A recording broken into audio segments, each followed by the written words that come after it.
Values Junior College, IIT, JEE, NEET Academy, Seat Guarantee Program.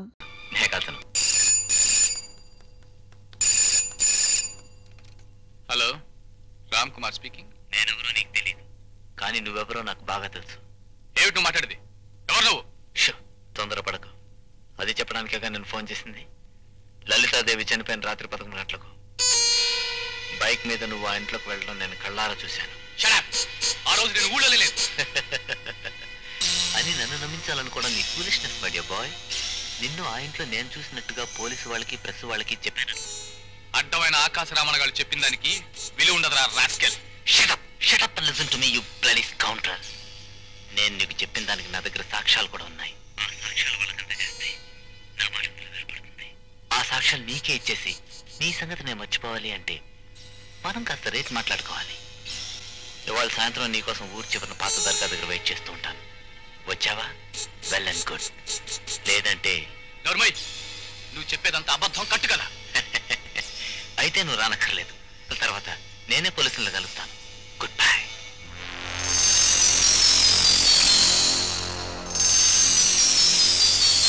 ఆ రాత్రి నిజంగా నువ్వు అక్కడికి వెళ్ళుంటే సాయంత్రం ఖచ్చితంగా అక్కడికి వచ్చి తీరుతావు.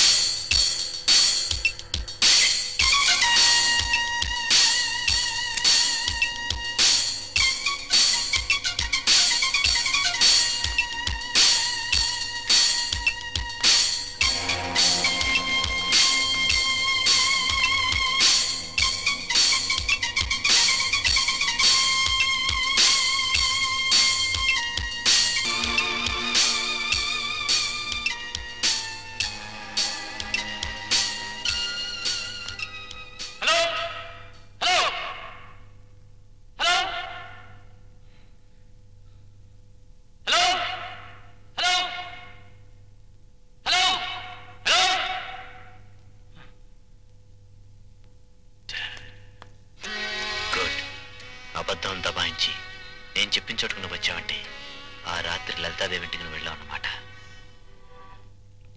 మిస్టర్ రామ్ కుమార్, లలితాదేవి కేసు నేను టేకప్ చేశాను. అందుకే మిమ్మల్ని కొన్ని ప్రశ్నలు అడగాలని ఇక్కడికి పిలిపించాను. మీకు ఆవిడికి ఏం సంబంధం? మా ఇద్దరికున్న సంబంధ బాంధవ్యాల గురించి మీకు చెప్పాల్సిన అవసరం ఏంటి? అవసరం ఏముందని అతి పగరగా మాట్లాడితే నిన్ను అరెస్ట్ చేసే అధికారం నాకుంది. జీతానికి పనిచేసే పోలీస్ ఆఫీసర్వి పెద్దవాళ్ళ పిల్లల విషయంలో పెట్టుకుంటే ఉద్యోగం ఊడిపోతుందన్న బెంగ అనుకున్నావా? చూడు మిస్టర్, నాకు చావంటే భయం లేదు. నేను టేకప్ చేసే కేసులో అనుమానితుడు ఎవడైనా సరే నేను లెక్క చేయను, తెలుసా? మర్యాదగా చెప్పు, నీకు లలితాదేవికి ఏమిటి సంబంధం? మేమిద్దరం ప్రేమించుకున్నాం, పెళ్లి కూడా చేసుకోవాలని నిర్ణయించుకున్నాం. తను మంత్రి పదవిలో ఉండగా తన కొడుకు ఒక మామూలు డాన్సర్ని పెళ్లి చేసుకోవడానికి మీ నాన్నగారు ఒప్పుకునేవారా? ఆయన ఒప్పుకోకపోయినా నేను తప్పకుండా ఆమెను పెళ్లి చేసుకునేవాడిని. అంత ధైర్యం నీకుంటే ఆ అమ్మాయి ఆత్మహత్య చేసుకోవాల్సిన అవసరం ఏమొచ్చింది? అంటే ఏమిటి మీరు అనేది?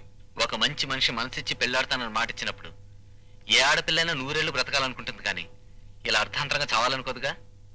మీరు చెప్పేది నిజమే సార్, కానీ లలితతో విచిత్రమైన మనస్తత్వం.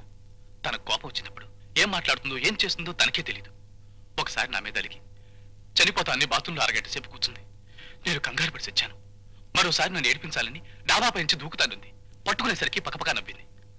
తన మనసులో ఇక్కడో చనిపోవాలని కోరుకుందనుకుంటాను. అది పెద్దది ఇలా జరిగి ఉంటుంది. Very good. మీకు డ్రామా ఎక్స్పీరియన్స్ బాగా ఉందనుకుంటాను. ఎందుకు అలా అడుగుతున్నారు? అదే, నువ్వు చాలా బాగా యాక్ట్ చేస్తుంటాను. అంటే నేను అబద్ధం ఆడుతున్నానా? నా బాధ నాటకం అంటారా? ఒక మామూలు చావుని మీరు హత్యగా ఎందుకు మార్చాలని చూస్తారో నాకు అర్థం కావటం లేదు. ఒక హత్యను నీలాంటి వాళ్ళు ఎంత గీ పెట్టేసినా అది మామూలు చావు అనిపించుకోదు మిస్టర్ రామ్ కుమార్. అంటే వెళ్తుంది హత్య అంటారా? అనడమే కాదు, ఆ హత్యకి నీకు ఏదో సంబంధం ఉందని కూడా చెప్తున్నాను. మీరెవరితో మాట్లాడుతున్నారు తెలుసా? బాగా తెలుసు మిస్టర్ రామ్ కుమార్, ఒక అబద్ధాలాడే పెద్ద మనిషితో. మిస్టర్ ఆఫీసర్, మీరు హద్దు మీరు మాట్లాడుతున్నారు. నా హత్య ఉంటే నాకు తెలుసు, నువ్వు చెప్పక్కర్లేదు. మా నాన్నగారు ఎవరో తెలుసా నీకు? తెలుసు. నోట్లు తల్లి ఓట్లు సంపాదించి పదవిలోకి వచ్చిన మంత్రి అని తెలుసు. ఆయన తలుచుకుంటే నన్ను ఏమీ చేయలేడు. నీ బాబు మంత్రి కదా అని రెచ్చిపోయి ఇష్టం వచ్చినట్టు నేరాలు చేస్తే ఇక్కడ చట్టం చూస్తూ ఊరుకోదు. నువ్వు ఇంటికి వెళ్ళే లోపల నీ బాబు పదవి ఉంటుందో ఓడుతుందో అక్కడ తెలియదు. You can go. హే, నేను ఎప్పుడు కబురు పెడితే అప్పుడు నువ్వు వచ్చి ఇక్కడ హాజరవ్వాలి. Okay, now get out.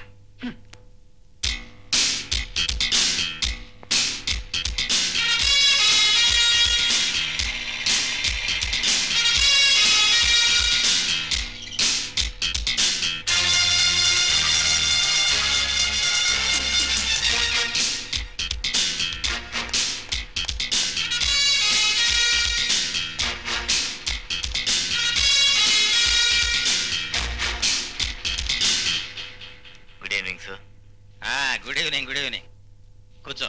Thank you. నువ్వు చాకు లాంటి వాడివని విన్నాను, కానీ చూస్తుంటే కత్తి లాంటి వాడివి అనిపిస్తోంది. సారీ సార్, పొగడతలన్నా పొగిడే మనుషులన్నా నాకు ఇష్టం ఉంటుంది. నాకు అంతే. ఏమిటి, కాఫీ తీసుకుంటావా, టీనా, లేకపోతే హాట్గా ఓ పెగ్గు? No thanks. ఎంతకీ నన్ను ఎందుకు పిలిపించారో చెప్తారా? ఆ విషయానికే ప్రొసీడ్ అవుతున్నాను. ఏం లేదయ్యా, మా అబ్బాయి రామ్ కుమారు కొంచెం కుర్ర వెధవ. తల్లి గారాభం వల్ల అప్పుడప్పుడు చిలిపి కృష్ణులా ప్రవర్తిస్తుంటాడు. దాందే ఉందిలేండి. కన్నవాళ్ళకి ఎప్పుడు కొడుకు చేష్టలు ముద్దుగాను ముచ్చటగాను అనిపించడంలో తప్పలేదు. కానీ చట్టానికి అలా అనిపించాలని రూల్ లేదుగా. నువ్వన్న చాలా కరెక్ట్. కానీ ఏం చెప్పు, ఎంత కాదనుకున్నా కన్న తండ్రిని తద్దుపోతుంటాను. అసలు ఆ లలితను మావాడు ప్రేమించుకున్నారటయ్యా. ఆ అమ్మాయి వేరే కారణాల వల్ల సూసైడ్ చేసుకుందట. పోలీసులు కూడా అదే అనుకుంటున్నారు. కానీ నువ్వేదో మావాడు నేరస్తుడని ప్రొసీడ్ అవుతున్నావుట. చాలా పొరపాటు. నేను చేస్తున్న పని పొరపాటు అని చెప్పడం మీ పొరపాటు. ఆ అమ్మాయి చావు హత్య అయితే ముందుగా అనుమానించవలసింది మీ అబ్బాయిని. నా కొడుకును అనుమానించి నువ్వు ప్రొసీడ్ అయితే చూస్తూ ఊరుకునే మనిషిని కాదు నేను. మీరు ఊరుకున్నా ఉద్రేకపడినా నేను నా వృత్తిలో వెనకడుగు వేయను. ఎప్పుడు ఎవరి దగ్గర మొండిగా ప్రవర్తించాలో నీకు తెలిసినట్టుగా లేదు. మా వాడు మంత్రి కొడుకు అన్న సంగతి మర్చిపోకు.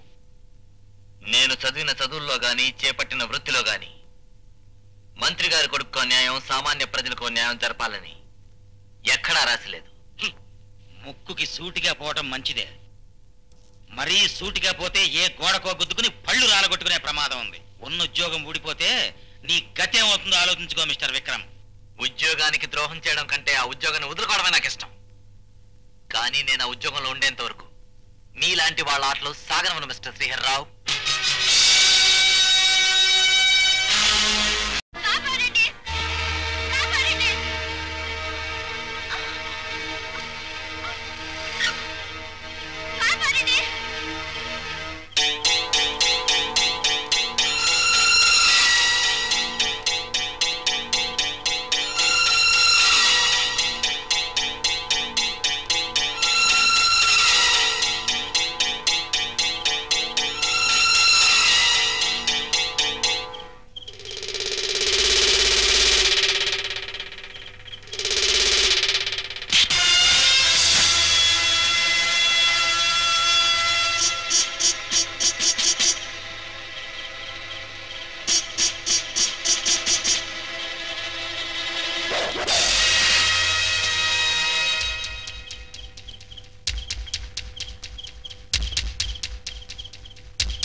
కావాలంటే జైల్లో తోసేయగలను. కానీ ఎందుకు విడిచిపెడుతున్నానో తెలుసా? మిమ్మల్ని పంపించిన వాళ్ళకి నేనంటే ఏమిటో తెలియాలని. వాట్ మిస్టర్ విక్రమ్, ఏమిటో అనేది? అన్ని విధాలా మంత్రి శ్రీహర్రావు కొడుకు అనుమానితుడంటావా? అవును సార్, ఖచ్చితంగా అతను నేరస్తుడని చెప్పగలను. కరెక్టే, కానీ అతనే హంతకుడు నిరూపించడానికి మన దగ్గర సాక్ష్యాలే ఉన్నాయి. ఆ సాక్ష్యాలు తప్పకుండా దొరికి తీరుతాయి సార్. కానీ అవి దొరికిన రోజున ఆ రామ్ కుమార్ని అతని కాపు కాస్త తండ్రిని 10 మందిలోకి లాగవలసి ఉంటుంది. అందుకు మీరు అనుమతి ఇవ్వాలి సార్. ఆల్ రైట్, నేరస్తులు ఎవరైనా మనకు ఒకటే. అవసరం అనుకుంటే ఈ విషయం గురించి సీఎం గారితో మాట్లాడతాను. నువ్వు ధైర్యంగా ప్రొసీడ్ అవ్వు mister Vikram. Thank you sir.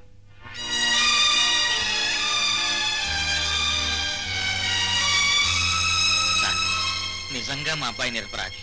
వాడికి ఆ డాన్సర్కి ఎటువంటి సంబంధం లేదు సార్. ఆపండి. మీరు ఎవరితో మాట్లాడుతున్నారో తెలుసా? ప్రజాక్షేమమే మా జయంగా పెట్టుకున్న మా ప్రభుత్వం, జాతికి అంకితమైన మా ప్రభుత్వం ఎటువంటి అవాంఛనీయ సంఘటనల్ని సహించబోదు. ఇదంతా ఎవరో గిట్టని వాళ్ళని నమ్మే చేస్తున్న దుష్ప్రచారంలా ఉంది. విదేశీ హస్తం కూడా ఉందేమో అని అనుమానంగా ఉంది సార్. మాకు నిజమేదో అబద్ధమేదో తెలియదనుకుంటున్నారా? ఆ డాన్సర్ లలిత చావుకు కారణం మీ కొడుకేనని ప్రజలు పత్రికలు ముక్త కంఠంతో ఘోషించడం మీకు తెలియదా? సార్, మీరు నన్ను అపార్థం చేసుకుంటున్నారు.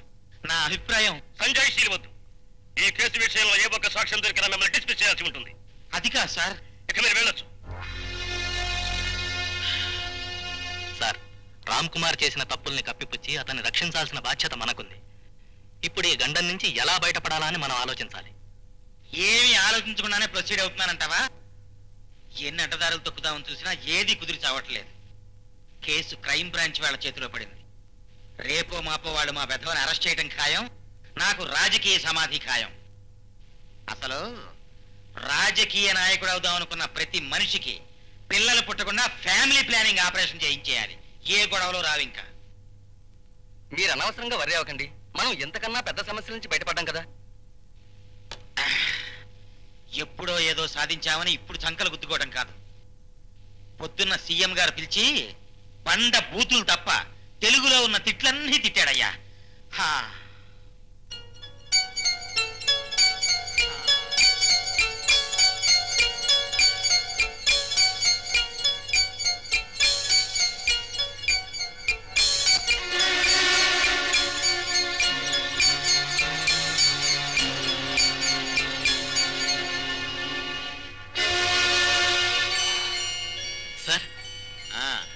సార్, మీరు ప్రశాంతంగా ఉండండి. మన వాడిని రక్షించడానికి, ఆ కేసు పైన శాశ్వతంగా ముగించడానికి నాకు ఐడియా తట్టింది. Yes sir. ఏమిటి? నా స్పెషల్ ఎఫెక్ట్స్ టెక్నిక్ తో చిన్న ప్రోగ్రామ్ ఇవ్వాలా? నువ్వు చెప్పేది ఏమిటో నాకు అర్థం కావట్లేదురా. ఒరే రవి, లిసన్. మాకు యూత్ క్లబ్ ఉందిరా. ప్రతి సంవత్సరం క్రిస్మస్ రోజు రాత్రి అందరూ తలా ఓ ప్రోగ్రామ్ ఇస్తాం. ఎవరిది బెస్ట్ అయితే వాళ్ళకి ఫస్ట్ ప్రైజ్ వస్తుంది. ప్రతిసారి ఆ ప్రైజ్ మా ఫ్రెండ్ కొట్టేస్తున్నాడు రా. ఈసారి ఎలాగైనా సరే ఆ ప్రైజ్ నాకు రావాలి. అది సరే, అందుకు నన్నేం చేయమంటావు? మరేం లేదురా. ఆ రోజు షూటింగ్ లో గన్స్ తో కాల్చినట్టు, బ్లడ్ వచ్చి మనుషులు చచ్చిపోయినట్టు ఎఫెక్ట్ చూపించావే, ఆ ఏర్పాట్లు మా క్లబ్ ఫంక్షన్ లో కూడా చేయాలరా. సారీరా, నా ప్రొఫెషన్ నీకు తమాషాగుందా? No, I won't do it. ఒరే అలా అనకరా. నీ ప్రోగ్రామ్ వల్ల నా ప్రెస్టీజ్ నిలబడుతుందిరా. నా పరువు దక్కించి నన్ను గెలిపించు ప్లీజ్. ఒరే, నా కన్నం పెట్టే వృత్తితో వేళాపడాలు తమాషాలు ఆడడం నాకు ఇష్టం లేదురా. అలా ఎందుకు అనుకుంటావురా? సినిమాలో చేసినట్టే ఇక్కడ చేస్తావు. ఒకవేళ నాకు బహుమతి వచ్చిందనుకో, నీకు కానుకలు ఇచ్చుకుంటాను. రే, నువ్వు కానుకలు ఇస్తాను కాదురా నేను చెప్పేది. అసలు అది పద్ధతి కాదు. రే, నువ్వు ఇంకేం మాట్లాడకరా. ఆ రోజు నువ్వు క్రిస్మస్ తాత వేషంలో వచ్చి నీ గన్లో టమ్మీ బుల్లెట్స్ పెట్టుకుని మా రామ్ కుమార్ని హఠాత్తుగా కాలుస్తావు. వాడు చచ్చిపోయినట్టు పడిపోతాడు. అంతా అది నిజం అని నమ్మి షాక్ అయిపోతారు. నీ స్పెషల్ ఎఫెక్ట్స్ విషయం తెలిసిన తర్వాత అంతా చప్పట్లు, నాకు ఫస్ట్ ప్రైజ్. ఒరే, ఇది సినిమాలో చేసే టెక్నిక్ రా. 10 మందిలోనూ చేయడం. రే, స్నేహం కోసం చేస్తున్నావురా, తమాషా కోసమేగా. ఇందులో తప్పేమీ లేదు. ఇదిగో, నువ్వు ఒప్పుకున్నట్టే. కమాన్, షేక్ అండి. ఓకే, ఈ ఒక్కసారికి చేస్తాను. ఇంకెప్పుడు ఇబ్బంది పెట్టకు. Thank you very much. వస్తాను. అవును, అమ్మ చెల్లి కనిపిస్తారా? ఊరికి వెళ్ళారు. 2-3 రోజులు వచ్చేస్తారు. వస్తాను రా. పర్ఫార్మెన్స్ మాత్రం అదిరిపోవాలి. సర్లే, పోవాయ్. బాయ్. బుజ్జి, రెప్ట్ నెట్టు. అబ్బా, నన్ను ఇలా చంపకపోతే మామూలు బని నేస్తే సరిపోదు కదా సార్. మామూలుగా తిరగడానికి మీరన్న బనీని సరిపోయేది, కానీ ఎఫెక్ట్ కరెక్ట్ గా రావాలంటే ఈ బనీనే వాడు. రేపు బుజ్జి, నేను మెషిన్ గన్ పేల్చడము, నువ్వు బటన్ నొక్కడం అన్ని ఒకేసారి జరిగిపోవాలి. అప్పుడే బ్లడ్ నేచురల్ గా వస్తుంది. అవన్నీ నాకు వదిలే గురు, నేను చూసుకుంటాగా. సరే, మెషర్మెంట్ తీసుకో. ఇదంతా బాగానే ఉంది రవి గారు. బుల్లెట్లు డమ్మీయేనా? మీరు భయపడాల్సిన అవసరమే లేదు. మా ఎఫెక్ట్లన్నీ చూడడానికి నేచురల్ గా ఉంటాయి, కానీ అన్ని డమ్మీలే. అవునండి, అసలు మా సినిమాలో ఎంతండి బాబు, ప్రేమ, ఫైటు, పాట, మాట అన్ని డమ్మీలే సార్. చూడు రవి, రాత్రి 9 గంటలకు పార్టీ ప్రారంభం అవుతుంది. సరిగ్గా 10 గంటలకి నువ్వు క్రిస్మస్ తాత వేషంలో వచ్చి మా రామ్ కుమార్ని కాలుస్తావు. ఆ తర్వాత నీ రూమ్కి వచ్చి డ్రెస్ చేంజ్ చేసుకుని ఇంటికి వెళ్ళిపోతావు. చూడు, 100% నిజంగా జరిగినట్టు అనిపించాలి. తప్పకుండా అనిపిస్తుంది లేరా. నేను గన్ పేల్చే సమయానికి రామ్ కుమార్ కరెక్ట్ గా యాక్ట్ చేస్తే చాలు. మరి మొహం అంతా కాలిపోయి బొబ్బలెక్కినట్టు ఒక మోల్డ్ కావాలన్నానుగా. ఇదిగో మోల్డ్. దీన్ని మొహానికి తగిలించుకుంటే చర్మం బాగా కాలి బొబ్బలెక్కిన ఒక ఎఫెక్ట్ వస్తుంది. ఎవ్వరూ కనిపెట్టలేనంత నేచురల్ గా ఉంటుంది.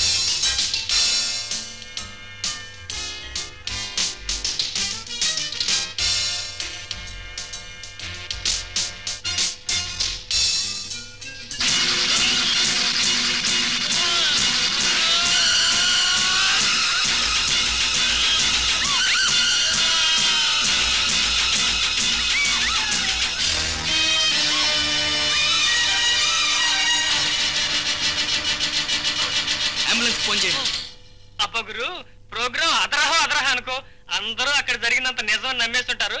కానీ వాళ్ళు నేను చేశాను గురు, ఎందుకులే, కరెక్ట్ టైంలో నొక్కాను స్విచ్, అప్పుడు పనిచేసింది నీ స్పెషల్ ఎఫెక్ట్. లేకపోతే అంతే. చాలేవాయ్, డబ్బాలు కొట్టుకోవడం ఆపి ముందు సామాన్ సర్దుకో. పద పొలం.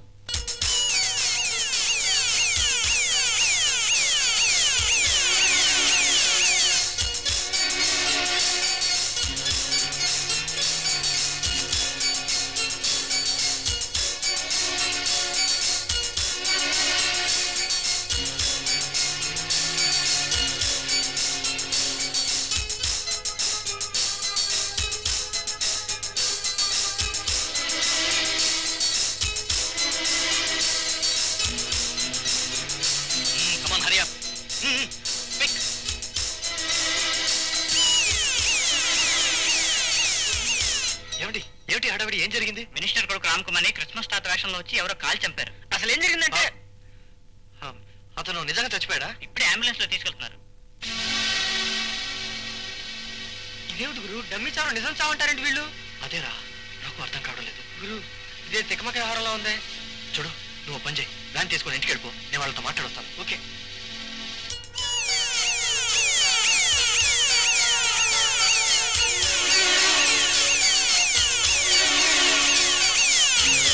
అది అంబులెన్స్ వస్తుందిరా.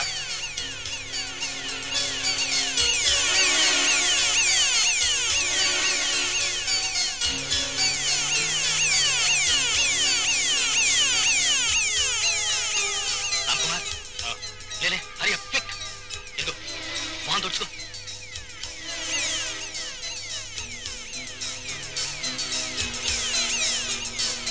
లోకం దృష్టిలో చచ్చిపోయిన నీ తాలూకు శవం ఇదే. మొత్తానికి కాలిపోయిన శవాన్ని సంపాదించారే. కాలిపోయింది కనుక ఎవరు గుర్తుపట్టరు, అందరూ నీదని నమ్ముతారు. మనం అనుకున్న స్పాట్ వచ్చేసింది. కమా, గెట్ రెడీ. డ్రైవర్, వ్యాన్ ఆపు.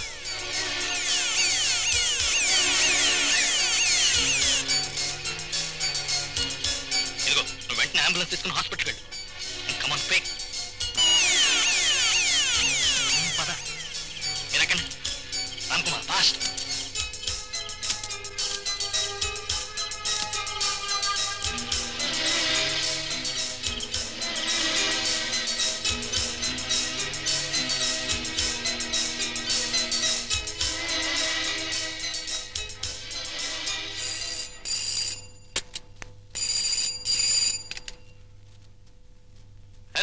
హలో బెనర్జీ, నేను రవిని మాట్లాడుతున్నాను.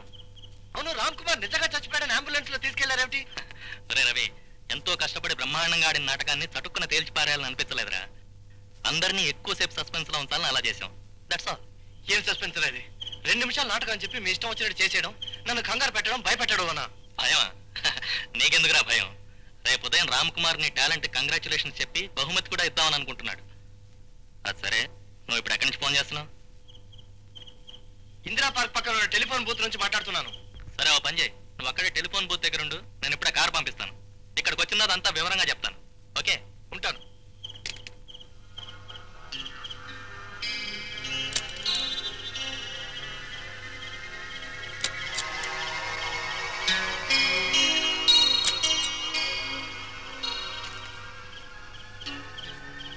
రామ్ కుమార్ చచ్చిపోలేదని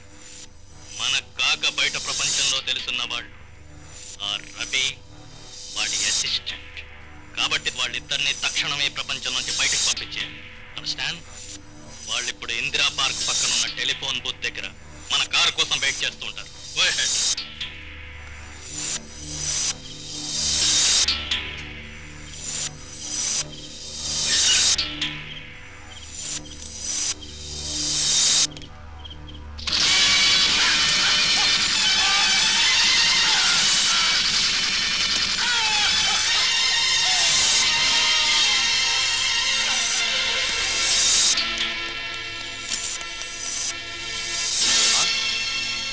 వీడి కాదు, అదిగో వాడే.